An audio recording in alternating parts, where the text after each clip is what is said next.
I hate my life. I hate my kid. I resent my family. I resent my in laws. I resent my wife. I hate myself. Now, I never wanted kids, but was never adamantly against having one. I get married. My wife knows how I feel about kids.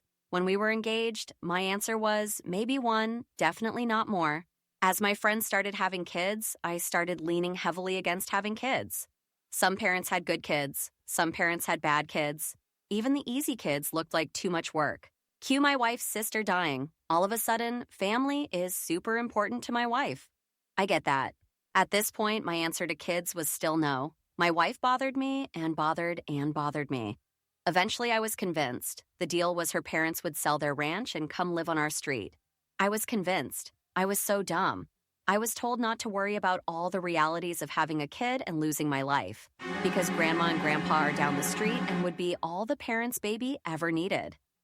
Since my wife's sister died, she was the only hope for grandkids. My wife and her parents worked me over so good. They convinced me. They made good points. My wife's parents were in their 50s and good health. They would be here beyond the baby phase and would have enough energy to keep up with a kid. I'm shown enough Disney movies and Kodak Moment and am promised that I just have to be a good dad and provider.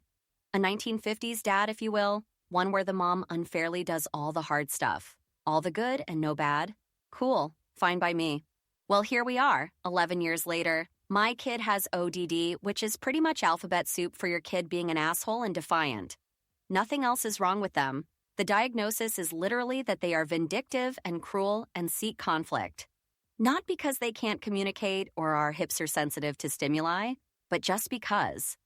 Guess what? Grandma and Grandpa say the kid is too much. They haven't helped for more than a day a month in almost 7 years.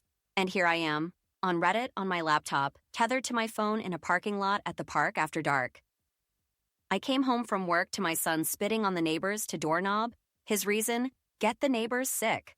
Why does he want them sick? His Amazon package got delivered to their house in the morning, and they waited until evening to give it to him. Well, in returning for telling him not to do that, my son went into the attic and peed all over the one banker's box of memorabilia I have from my parents, who both died before I was 20. I left the house and am sitting in my car. I don't know if I'm coming back. And I don't want advice. This isn't lack of discipline or bad parenting. I've read every book. I've worked shifts 6 days a week for a decade to pay for tens of thousands, probably 100,000s of therapy, behaviorists, counseling, classes. You name it. At the end of the day, it is my fault. I am so spineless. I knew I didn't want kids. I was convinced because, well, I'm a jellyfish, and here I am, 45 years old, crying in my car in the park. My advice to other men and women out there, only have a kid if you 1,000% want them.